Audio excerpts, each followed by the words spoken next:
Sector live stock ఒకటి 1,69,000 కోట్లుంది.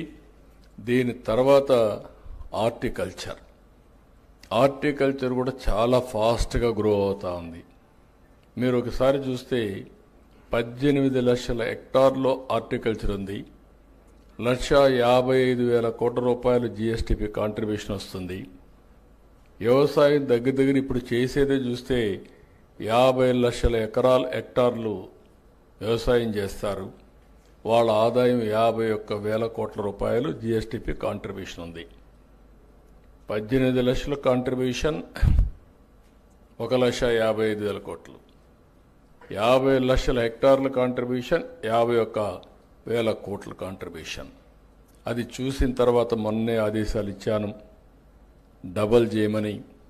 18 లక్షల హెక్టార్లని 36 లక్షల హెక్టార్లు రాబోయే 5 ఏళ్ళు చేస్తే వీళ్ళ ఆదాయం కూడా డబుల్ అవుతుందనే ఉద్దేశంతో ఆదేశాలు ఇచ్చాను. దాని టెక్నాలజీ కూడా ఇంటిగ్రేట్ చేస్తున్నాం.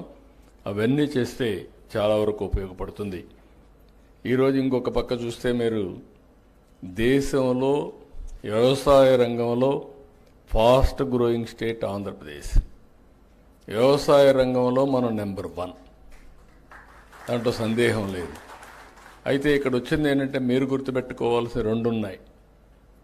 వ్యవసాయ రంగం ఒకప్పుడు ఆంధ్రప్రదేశ్ కూడా వ్యవసాయ రంగమే ఆధారం, అన్నపూర్ణగా పేరుగాంచింది. ఆ రోజు కూడా మీరు ఒకసారి చూస్తే నేను ఆలోచించిన విధానం, వ్యవసాయం ఉండాలి, సర్వీస్ సెక్టర్ అభివృద్ధి కావాలి, ఇండస్ట్రీ కూడా రావాలి. అప్పుడే మనకు రాష్ట్రానికి ఆదాయం పెరుగుతుంది, ఉపాధి అవకాశాలు మెండుగా వస్తాయి. రెండవది, రాష్ట్రం కూడా సంపద సృష్టించుకుంటూ ముందుకు పోయే అవకాశం వస్తుంది. ఈరోజు మీరు చూస్తే తెలంగాణ, అందుకే నేను ఆ రోజు ఆలోచించి సర్వీస్ సెక్టర్కి వెళ్ళాం. ఈరోజు తెలంగాణ చూస్తే మీరు 67% సర్వీస్ సెక్టర్ ఉంది. అగ్రికల్చర్ 14% ఉంది. ఇంకొక పక్కన ఇండస్ట్రీ 21% మిగిలింది ఉంది. ఆంధ్రప్రదేశ్కి వస్తే సర్వీస్ సెక్టర్ 46% తగ్గిపోయింది, 44% ఉంది. వ్యవసాయం చూస్తే 32%కి వెళ్ళింది. ఇంకొక పక్కన వ్యవసాయ రంగం బాగా ఉంటే అందరికి ఆదాయం వస్తుంది, అయితే రాష్ట్రానికి ఆదాయం ఎక్కువ రాదు. అది కూడా గుర్తుపెట్టుకోవాలా. తెలంగాణలో హైదరాబాద్ వల్ల 75% గవర్నమెంట్ ఆదాయం హైదరాబాద్ నుంచే వస్తుంది, సర్వీస్ సెక్టర్ నుంచి వస్తుంది. జిఎస్టిపిలో రాష్ట్రంలో ఏ రాష్ట్రాలు మీరు చూస్తే వ్యవసాయ రాష్ట్రం మంది అయితే 6.3% ఆదాయం వస్తుంది. తెలంగాణ 9.3% జిఎస్టిపిలో ఆదాయం రాష్ట్రానికి వస్తుంది. ఎక్కువ డబ్బులు వస్తే ఎక్కువ పనులు చేయగలుగుతాం, తక్కువ డబ్బులు వస్తే చేయలేం. కానీ ఇక్కడ నా సంతోషం ఏంటంటే కనీసం రాష్ట్రానికి ఆదాయం రాకపోయినా రైతులకు ఆదాయం వస్తే రైతులు బాగుపడతారనే ఉద్దేశంతో ఈరోజు వినూత్నంగా ఆలోచిస్తున్నాం. మీరందరూ గుర్తుపెట్టుకోవాలి, ఫుడ్ హ్యాబిట్స్ మారాయి. ఒకప్పుడు అందరూ రైస్ తినేవాళ్ళు, కొన్ని ప్రాంతాల్లో రాగి తినేవాళ్ళు, కొన్ని ప్రాంతాల్లో జొన్నలు తినేవాళ్ళు.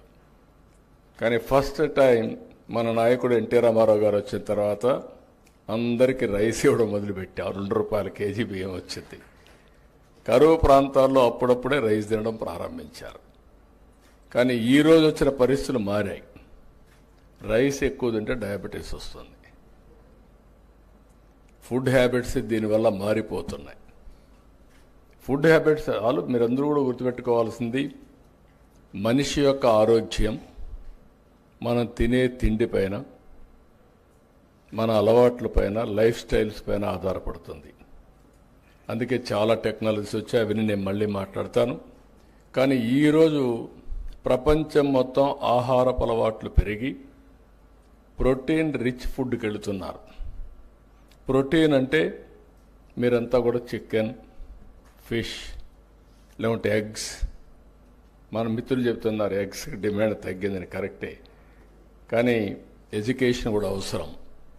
కనీసం నేనైతే మార్నింగ్ అయితే బ్రేక్ఫాస్ట్ ఉండదు, ఓన్లీ ఆమ్లెట్ ఉంటుంది.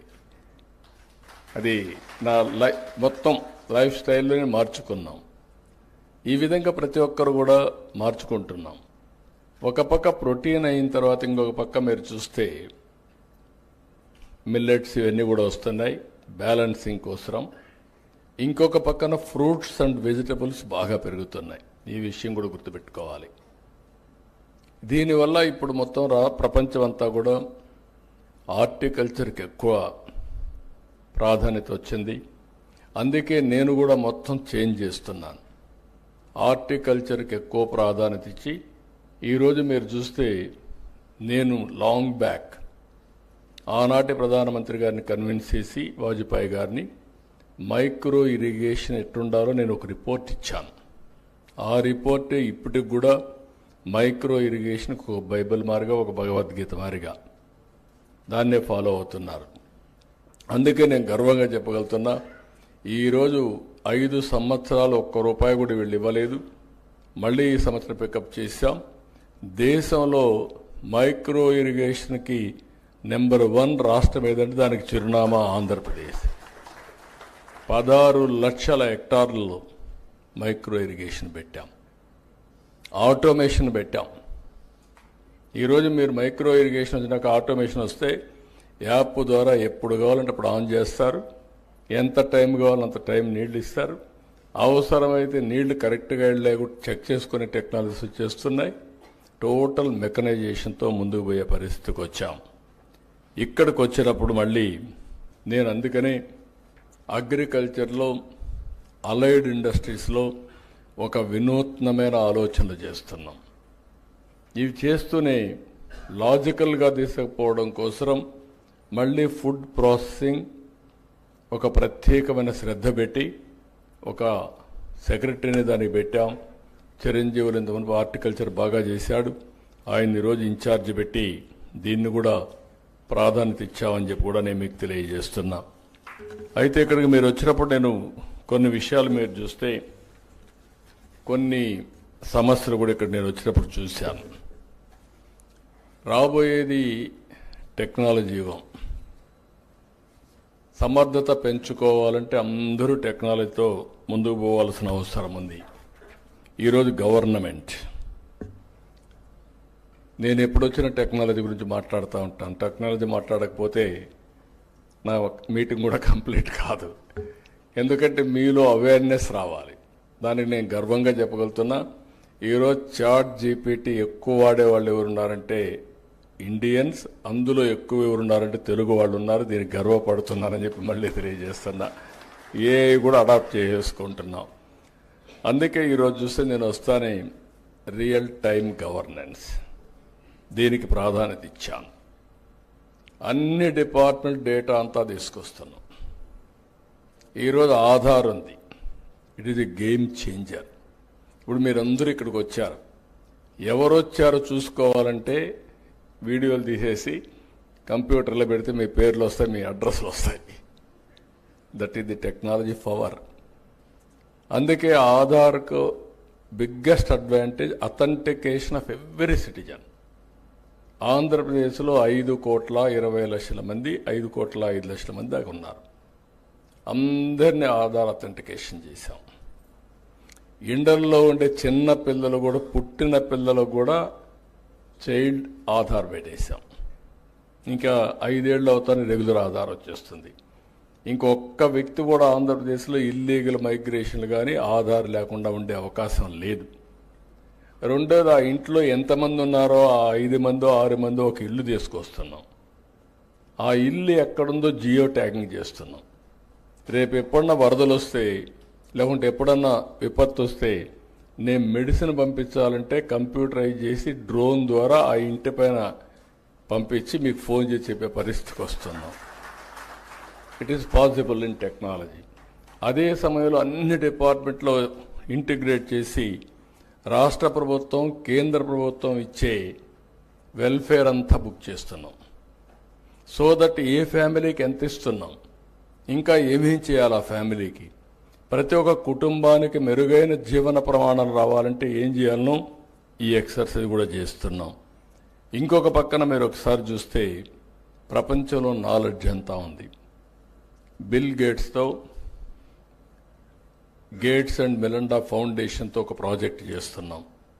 కుప్పంతో పైలట్ ప్రారంభమైంది. అది ఎవ్రీ హెల్త్ రికార్డ్ ఆన్లైన్లో ఉంటుంది. మీకు డిజిటల్ హెల్త్ రికార్డ్స్ ఇవ్వబోతున్నాం. జూన్ 15 కుప్పం పూర్తవుతుంది. 6 నెలల్లో చిత్తూరు జిల్లా పూర్తవుతుంది. 2 సంవత్సరాలు రాష్ట్రం అంతా పూర్తవుతుంది. బిల్ గేట్స్ నాకు చెప్పింది, ప్రపంచంలో ఎవరు చేయలేకపోతున్నారు, మీరే చేయగలుగుతారు, మీ మీద నమ్మకం ఉంది. నేను ట్రస్ట్ ద్వారా, ఫౌండేషన్ ద్వారా నేను టెక్నాలజీ నాలెడ్జ్ని తీసుకొస్తా. మీరు ప్రతి ఒక్కరి హెల్త్ ఏ విధంగా పోవాలో, preventive health, real time monitoring, curative, 3 కూడా కాస్ట్ ఎఫెక్టివ్గా ఎటు చేయాలో చేద్దామని చెప్పి రిక్వెస్ట్ చేశారు. ఈరోజు మీరు ఇక్కడ గుర్తుపెట్టుకోవాల్సింది, ఏఐతో ఆగలేదు.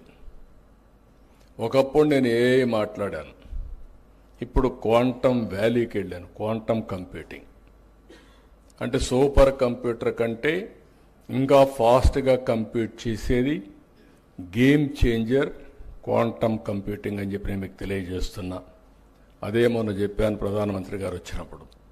వాజ్పేయి గారు ఉన్నప్పుడు హైటెక్ సిటీ ఐటీ, ఈరోజు మీ సమక్షంలో quantum valley with AI, this is a game changer అని చెప్పాను. మీరు కూడా గుర్తుపెట్టుకోవాల్సింది, మీరు చెప్పిన సమస్యలన్నీ కూడా రియల్ టైంలో పరిష్కారం అవుతాయి. భవిష్యత్తులో ఇంకా నాకు కొన్ని ఇబ్బందులు ఉన్నాయి, కానీ గవర్నమెంట్లో ఉండే వ్యక్తులందరినీ ఏకత్రాటిపైకి తేవాలన్నా, ఒక యూనిఫామ్గా అందరినీ పనిచేయించాలన్నా, లేకుంటే నేను అందుకే అప్పుడప్పుడు చెప్తూ ఉంటాను, మీరు కష్టపడద్దండి, స్మార్ట్గా పనిచేయండి అని. రెండోది, ఇష్టపడి పనిచేస్తే ఎప్పుడు కష్టం ఉండదు. కొంతమంది మా వాళ్ళందరికీ చెప్తా ఉంటే నేనేదో వాళ్ళ మీద ఒత్తిడి తీసి ఫీల్ అవుతున్నారు.